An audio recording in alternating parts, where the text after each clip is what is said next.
दोस्तों, मैं संजय अपने YouTube चैनल संजय एकेडमी में आप सभी का स्वागत करता हूं। दोस्तों, CDP प्रैक्टिस श्रृंखला की मेरी ये ऑनलाइन होने वाली एग्ज़ाम 2022-23 की ये दूसरी क्लास है दोस्तों, जो कि आपके लिए काफ़ी हेल्पफुल रहेगी।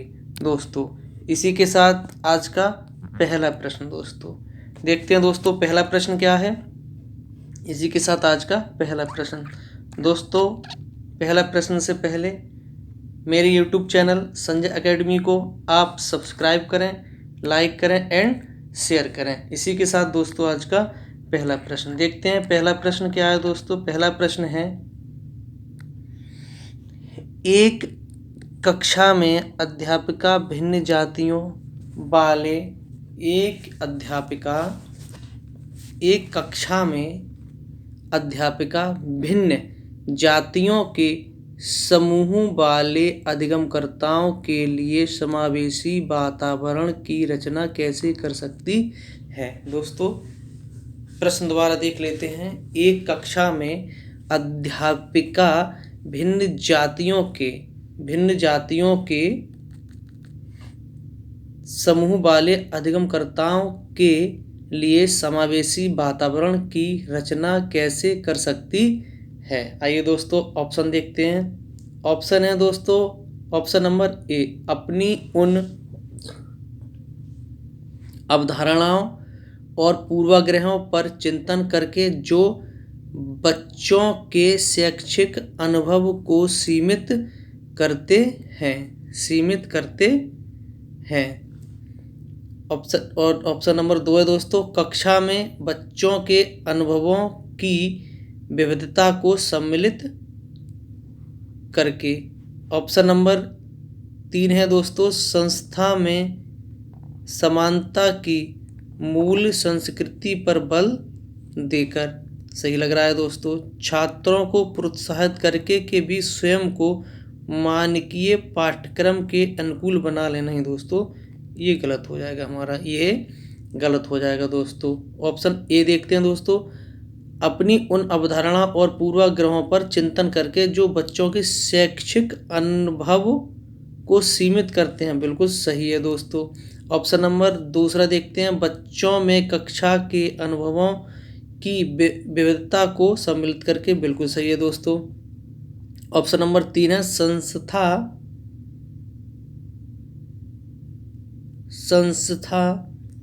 क्या है दोस्तों? संस्था।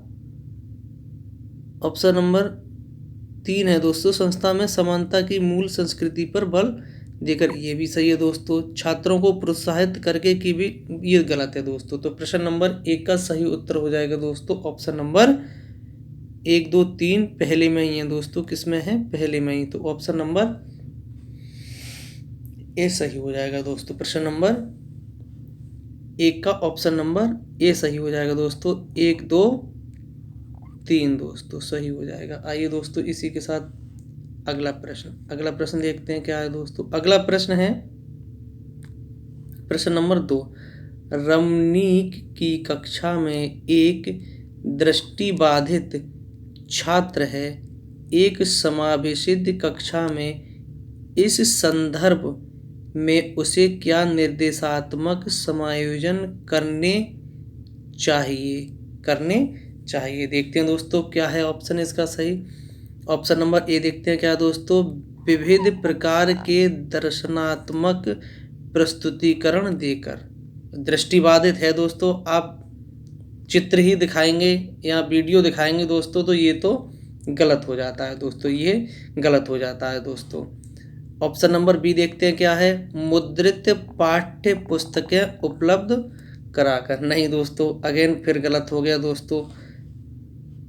ऑप्शन नंबर सी देखते हैं क्या, त्रिबिंबीय नक्शे और चार्ट जैसे स्पार्शिक संस्थानों का प्रावधान करके। स्पार्शिक की संसाधनों का प्रावधान करके, जैसे कि दोस्तों टच करके बच्चा महसूस कर सकता है, ऐसे साधन जुटाने चाहिए। तो दोस्तों ऑप्शन नंबर सी बिल्कुल सही हो जाता है। प्रश्न नंबर 2 का ऑप्शन नंबर सी बिल्कुल सही हो जाता है। तब भी डी और देख लेते हैं दोस्तों क्या है। छोटी मुद्रा वाली कार्य शीट प्रदान करके, नहीं दोस्तों, बच्चा दृष्टिबाधित है तो छोटी मुद्रा वाली कार्य शीट प्रदान नहीं करेंगे दोस्तों। ऑप्शन नंबर, प्रश्न नंबर दूसरे का ऑप्शन नंबर सी सही है दोस्तों। इसी के साथ अगला प्रश्न, आज का तीसरा प्रश्न दोस्तों, प्रश्न नंबर 3 क्या देखते हैं। रीना कक्षा में दी गई किसी भी समस्या को सुलझाने के लिए अलग अलग तरकीबों के होगी दोस्तों, यहाँ क्या होगी दोस्तों, के बारे में सोचती है। यह निम्न में से किसका प्रतीक है, किसका प्रतीक है। देखते हैं दोस्तों क्या है। ऑप्शन नंबर ए मानसिक क्षति, नहीं दोस्तों, मानसिक क्षति नहीं हो सकती दोस्तों, क्योंकि बच्चा दिशाओं में सोच रहा है दोस्तों, अलग अलग तरकीब में जुटा रहा है दोस्तों, तो ऑप्शन नंबर ए तो होगा नहीं। बी देख लेते हैं दोस्तों क्या है। कम प्रज्ञानता बोधगम्यता, नहीं दोस्तों, ये भी गलत हो जाएगा। सी देख लेते हैं दोस्तों क्या है। अभिसारी सोच, अभिसारी सोच दोस्तों, अभिसारी सोच दोस्तों नहीं होगा उत्तर। अभिसारी दोस्तों इधर से चलती है दोस्तों, ऐसे चलेगी दोस्तों, इनकी बहुत सारे बिंदुओं से एक पर। और दोस्तों अपसारी सोच, ऑप्शन नंबर डी है अपसारी सोच, दिशाओं में सोचना दोस्तों, किस में सोचना, दिशाओं में सोचना दोस्तों, दिशाओं में सोचना, एक बिंदु से कई तरीकों पर अपना चिंतन करना दोस्तों। तो अपसारी सोच हमेशा सही होती है दोस्तों, क्या होती है, अपसारी सोच हमेशा सही होती है दोस्तों। अपसारी सिकुड़ता हुआ, अपसारी फैलता हुआ दोस्तों। प्रश्न नंबर 3 का सही उत्तर हो जाएगा अपसारी सोच, ऑप्शन नंबर डी दोस्तों। प्रश्न नंबर 3 का सही उत्तर हो जाएगा ऑप्शन नंबर डी। आइए दोस्तों अगला प्रश्न, अगला प्रश्न है प्रश्न नंबर 4। क्या है दोस्तों, प्रश्न नंबर 4। प्रश्न नंबर 4 है राजू 61 के स्थान पर 16 लिखता है और बी और डी अक्षरों में अक्सर भ्रमित यानी कन्फ्यूजन होता है वो दोस्तों, उसके लिए यह किसके प्राथमिक लक्षण हैं। देखते हैं दोस्तों क्या है। ऑप्शन नंबर ए पठन वैकल्प, ऑप्शन नंबर बी स्वलीनता क्रम विकार, ऑप्शन नंबर सी शैक्षिक असहायता, ऑप्शन नंबर डी लेखन वैकल्प। तो दोस्तों लेखन वैकल्प डिसलेक्सिया तो डिसग्राफिया तो दोस्तों है नहीं, लेखन वैकल्प डिसग्राफिया तो है नहीं, शैक्षिक सहायता दोस्तों ये भी नहीं है दोस्तों, बी सी भी गलत हो जाता है दोस्तों। स्वलीनता क्रम विकार नहीं दोस्तों, ये भी नहीं होगा दोस्तों। सीधी बात है, बच्चे के लिए क्या है, डिसलेक्सिया है दोस्तों। जैसे कि बच्चा 61 को 16 लिख रहा है, 16 को दोस्तों 61 लिखेगा तो 16 को 61 लिखेगा, बी को डी लिखेगा और डी को दोस्तों बी लिखेगा। जैसे दोस्तों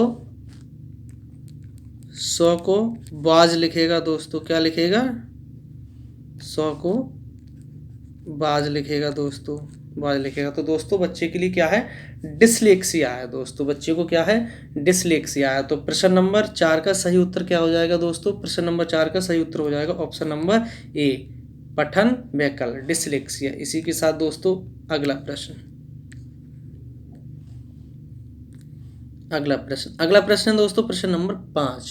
प्रश्न नंबर 5, एक समावेशी कक्षा में विशेष बच्चों को किस प्रकार सहायता मिल सकती है दोस्तों। क्या है, एक समावेशी कक्षा में विशेष बच्चों को किस प्रकार सहायता मिल सकती है।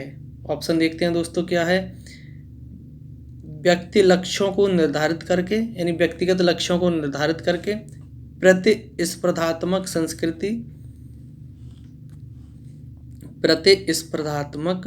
संस्कृति, सहयोगात्मक अधिगम, मानकीकृत निर्देश। तो दोस्तों इसका सही उत्तर क्या हो जाएगा प्रश्न नंबर 5 का। प्रश्न नंबर 5 का सही उत्तर क्या हो जाएगा दोस्तों, देख लेते हैं। एक समावेशी कक्षा में विशेष बच्चों को किस प्रकार सहायता मिल सकती है? व्यक्ति लक्ष्यों का निर्धारण। तो दोस्तों इसका सही हो जाएगा दोस्तों, ये तो सही हो जाएगा। प्रतिस्पर्धात्मक संस्कृति नहीं दोस्तों, प्रतिस्पर्धा कंपटीशन नहीं करानी है दोस्तों। और तीसरा देखते हैं सहयोगात्मक अधिगम, ये भी सही है दोस्तों, तो दूसरा भी सही है दोस्तों। प्रश्न नंबर 5 का दूसरा भी सही है। मानकीकृत निर्देश नहीं दोस्तों, ये गलत हो जाएगा। तो 1 और 2 देख लेते हैं दोस्तों किस में है। ए में है दोस्तों 1 और 4, बी में है 2 और 4, सी में है 1 और 3, 1 और 3। तो फिर दोस्तों प्रश्न नंबर 5 का सही उत्तर हो जाएगा ऑप्शन नंबर सी। आइए दोस्तों अगला प्रश्न है दोस्तों प्रश्न नंबर 6। क्या है दोस्तों? प्रश्न नंबर 6। प्रश्न नंबर 6 देखते हैं क्या है।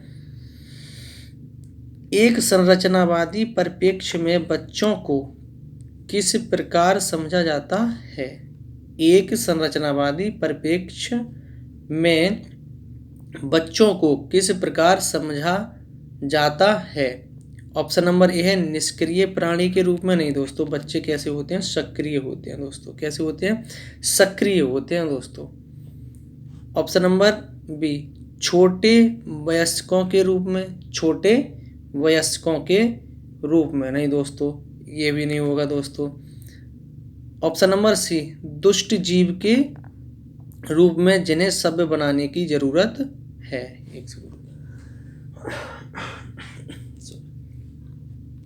दुष्ट जीव के रूप में जिन्हें सभ्य बनाने की जरूरत है। नहीं दोस्तों, बच्चे कभी दुष्ट नहीं होते।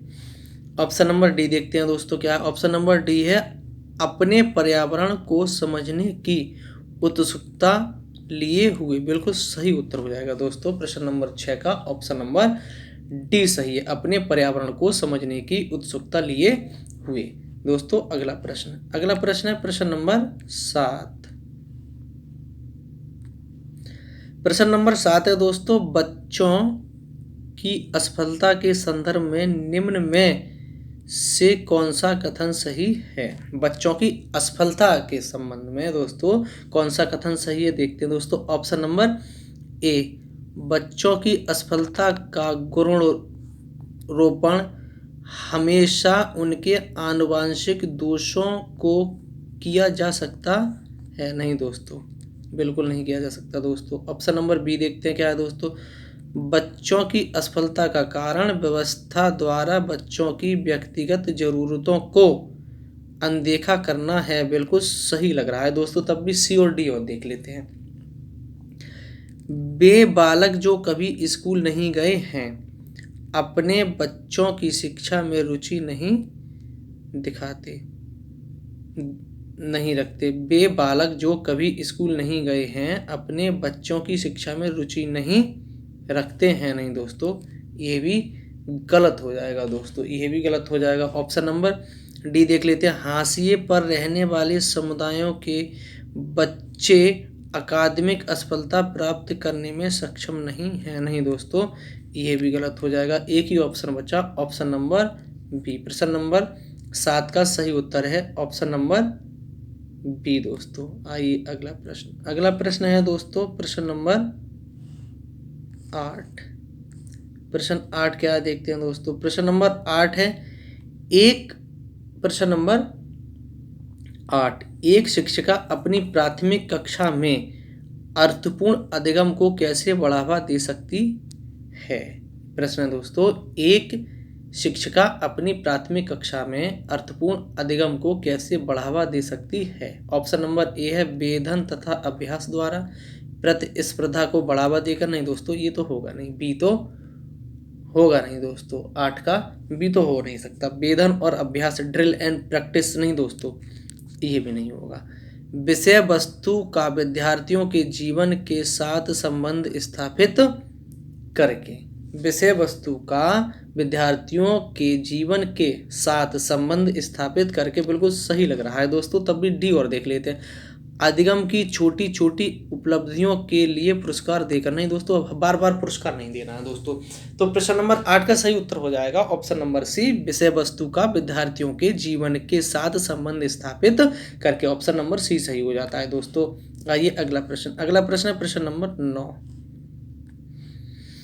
प्रश्न नंबर 9 है दोस्तों, अनुपमा अपनी कक्षा में विज्ञान पढ़ाते हुए गणित के संप्रत्यों के साथ संबंध बनाती है। इस प्रकार का शिक्षा शास्त्र डैश है। क्या है दोस्तों, क्या है इस प्रकार का शिक्षा शास्त्र, क्या है? देखते हैं दोस्तों क्या है। ऑप्शन नंबर ए, अधिगम के स्थानांतरण और अंतः विषयात्मक अधिगम को बढ़ावा देगा। बिल्कुल सही लग रहा है दोस्तों। तभी बी सी डी और देख लेते हैं दोस्तों।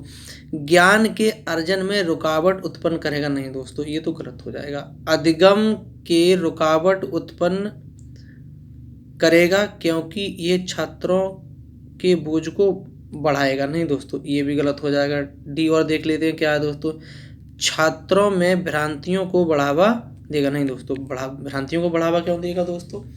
तो दोस्तों इसका सही उत्तर हो जाएगा ऑप्शन नंबर ए, अधिगम के स्थानांतरण में और अंतः विषयात्मक अधिगम को बढ़ावा देगा। दोस्तों आइए अगला प्रश्न दोस्तों, प्रश्न नंबर 10। प्रश्न नंबर 10 क्या है देखते हैं दोस्तों। ये जानकारियां की स्मृति में संगठित होती हैं। प्रश्न दोस्तों, ये जानकारियां किस, एक सेकंड दोस्तों, ये जानकारियां किस स्मृति में संगठित होती हैं? कौन सी जानकारियां? 1 2 3 जो दे रखी हैं दोस्तों। आइए देखते हैं क्या है। बाइक की सवारी करने की प्रक्रिया, धुले कपड़ों को तय करने की प्रक्रिया, 7 वर्ष की उम्र में एक पेड़ पर चढ़ने का अनुभव। तो दोस्तों सही उत्तर क्या हो जाएगा कि प्रश्न है ये जानकारियां किस स्मृति में संगठित होती हैं। दोस्तों ये प्याजे जी का प्रश्न है दोस्तों। तो इसे देखते हैं दोस्तों क्या है। ये जानकारियां, 3 जो जानकारियां हैं दोस्तों किस में होती हैं? अल्प अवधि स्मृति नहीं दोस्तों, अल्प अवधि 7 वर्ष की उम्र और 30 साल बाद अगर व्यक्ति कोई वो बात याद रखे तो अल्प अवधि स्मृति तो दोस्तों होगी नहीं।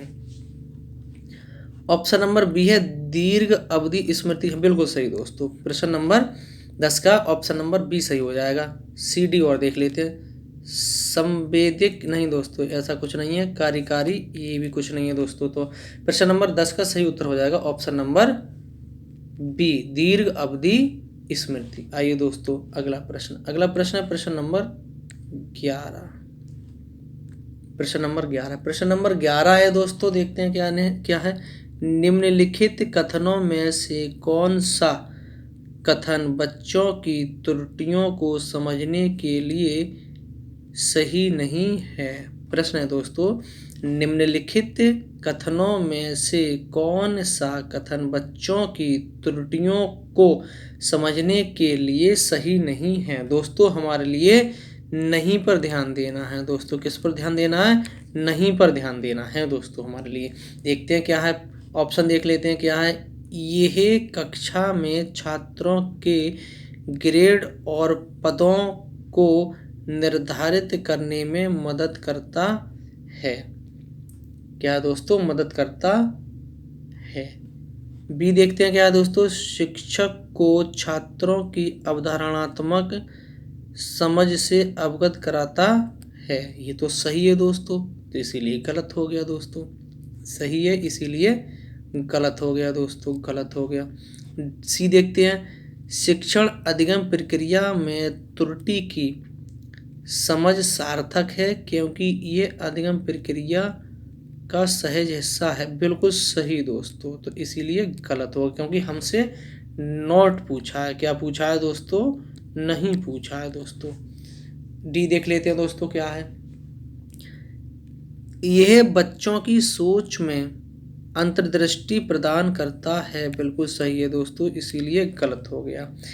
ए ही गलत है दोस्तों, इसीलिए सही है क्योंकि हमसे पूछा ही गलत है। तो प्रश्न नंबर 11 का सही उत्तर हो जाएगा ऑप्शन नंबर ए। यह कक्षा में छात्रों के ग्रेड और पदों को निर्धारित करने में मदद करता है। ऑप्शन नंबर ए सही हो जाएगा दोस्तों। प्रश्न नंबर 12।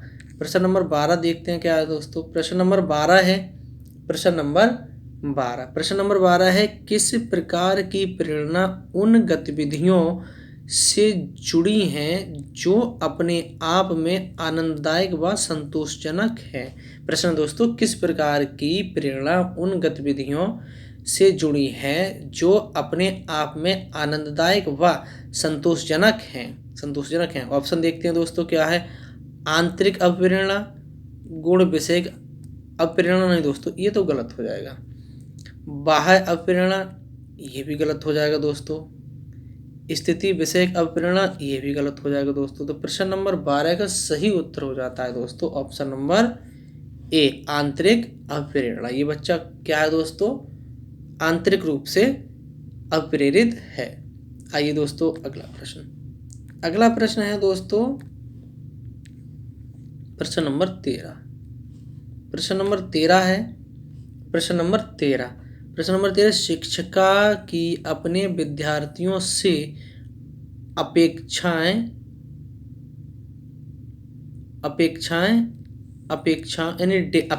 डैश हैं। शिक्षिका की अपने विद्यार्थियों से अपेक्षाएं डैश हैं। क्या है दोस्तों, क्या अपेक्षाएं हो सकती हैं एक टीचर्स की अपने विद्यार्थियों के प्रति दोस्तों।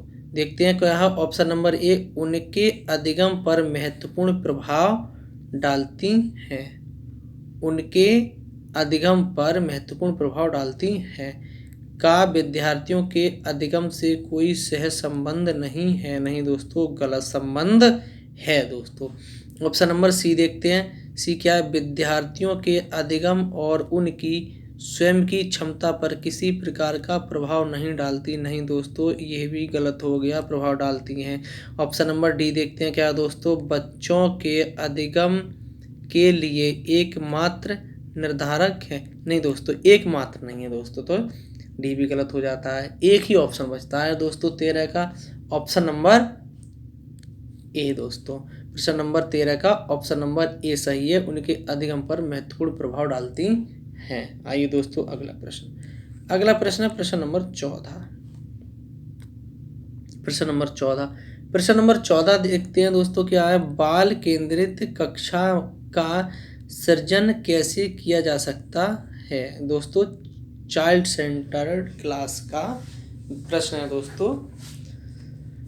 प्रश्न नंबर 14, बाल केंद्रित कक्षा का सृजन कैसे किया जा सकता है। ऑप्शन देखते हैं क्या दोस्तों। ऑप्शन नंबर ए है, शिक्षार्थियों को उनके निष्पादन के बारे में समय पर प्रतिपुष्टि देकर। सही लग रहा है दोस्तों, बी सी डी और देखते हैं शायद इससे भी ज़्यादा सही हो। ऑप्शन नंबर बी है दोस्तों, विद्यार्थियों को प्रश्न पूछने से हतोत्साहित करके और उन्हें निष्क्रिय रखकर। नहीं दोस्तों, हमें क्या रखना है, सक्रिय रखना है बच्चे को, और हतोत्साहित नहीं करना है दोस्तों, प्रोत्साहित करना है। तो बी तो हमारा गलत हो जाता है दोस्तों, बी गलत हो जाता है। ऑप्शन नंबर सी देखते हैं दोस्तों क्या है, बारंबार परीक्षा लेकर और शिक्षार्थियों को बीच बीच में भय की अवस्था में रखकर। नहीं दोस्तों, हमें भय नहीं रखना है दोस्तों, बच्चे के लिए स्वतंत्र और सहयोगात्मक दृष्टि से बच्चे के लिए देखना है हमारे लिए। तो ऑप्शन नंबर डी देखते हैं क्या है दोस्तों, विद्यार्थियों में प्रतिस्पर्धा प्रोत्साहित करके। नहीं दोस्तों, प्रतिस्पर्धा गलत शब्द आ गया, प्रतिस्पर्धा को बढ़ावा नहीं देना है दोस्तों, प्रतिस्पर्धा को प्रोत्साहित नहीं हतोत्साहित करना है दोस्तों हमारे लिए। तो प्रश्न नंबर 14 का सही उत्तर एक ही बचता है, ऑप्शन नंबर ए, शिक्षार्थियों को उनके निष्पादन के बारे में समय पर प्रतिपुष्टि देकर दोस्तों। ऑप्शन नंबर ए सही है, प्रश्न नंबर 14 का ऑप्शन नंबर ए सही है दोस्तों। इसी के साथ अगला प्रश्न दोस्तों प्रश्न नंबर 15। प्रश्न नंबर 15 है दोस्तों, राष्ट्रीय शिक्षा नीति 2020 क्या प्रस्तावित करती है। यानी कि नेशनल एजुकेशन पॉलिसी 2020 क्या, यानी दोस्तों क्या प्रस्तावित करती है। देखते हैं दोस्तों क्या है। ऑप्शन 1, 2, 3, 4 में से क्या सही है दोस्तों। विद्यालय की पाठ्यचर्या की विषय वस्तु में कटौती, विद्यालय की पाठचर्या के लचीलेपन में वृद्धि। बिल्कुल सही है दोस्तों, दूसरा तो सही है दोस्तों हमारा। ऑप्शन नंबर 3 देखते हैं, रटंत अधिगम को महत्व देना। नहीं दोस्तों, ये नहीं है दोस्तों, तीसरा नहीं है दोस्तों, रटंत अधिगम को महत्व नहीं देना है हमारे लिए दोस्तों, हमें रटना नहीं है दोस्तों, कॉन्सेप्ट क्लियर कराने हैं बच्चे के कॉन्सेप्ट क्लियर कराना है दोस्तों, रटंत को नहीं दोस्तों। ऑप्शन नंबर 4 देखते हैं, विवेचनात्मक चिंतन को महत्व देना। बिल्कुल सही है दोस्तों। चौथा और दूसरा तो सही हो गया दोस्तों, पहला और देखते हैं, तो विद्यालय की पाठचर्या की विषय वस्तु में कटौती, ये भी दोस्तों हमारा बिल्कुल सही है NEP 2020 के अनुसार। तो दोस्तों सही उत्तर क्या हो जाएगा हमारा दोस्तों, 1, 2 और 4 सही उत्तर हो जाएगा दोस्तों, 1, 2 और 4। ऑप्शन देखते हैं, पहले में दोस्तों 2 और 4 गलत हो जाता है दोस्तों, बी में है दोस्तों 1, 2, 3, ये भी गलत हो जाता है। सी में है दोस्तों 1, 2 और 4 बिल्कुल सही दोस्तों। प्रश्न नंबर 15 का सही उत्तर हो जाता है ऑप्शन नंबर सी, 1, 2 और 4। ऑप्शन नंबर डी है दोस्तों 2, 3, 4 नहीं दोस्तों, दूसरा तो हमारा गलत है, तो ये भी गलत हो जाता है दोस्तों। तो प्रश्न नंबर 15 का सही उत्तर हो जाएगा ऑप्शन नंबर सी। आइए दोस्तों अगला प्रश्न। दोस्तों आज की श्रृंखला में ये 15 प्रश्न थे। कितने थे दोस्तों, 15 आउट ऑफ 15 आपके कितने आए दोस्तों, कमेंट बॉक्स में ज़रूर बताएं दोस्तों। और दोस्तों अगर इससे संबंधित आपका कोई सुझाव है उसे भी कमेंट बॉक्स में ज़रूर दें। और अंत में दोस्तों हमारे यूट्यूब चैनल संजय एकेडमी को सब्सक्राइब करें, लाइक करें एंड शेयर करें दोस्तों। 15 आउट ऑफ 15 आपके कितने आए ये कमेंट बॉक्स में ज़रूर दें। और अगर दोस्तों इससे संबंधित अगर आपका कोई सुझाव हो उसे भी कमेंट बॉक्स में ज़रूर दें दोस्तों। हमारे यूट्यूब चैनल संजय एकेडमी को सब्सक्राइब करें, लाइक करें एंड शेयर करें। इसी के साथ सभी दोस्तों को नमस्कार, थैंक यू।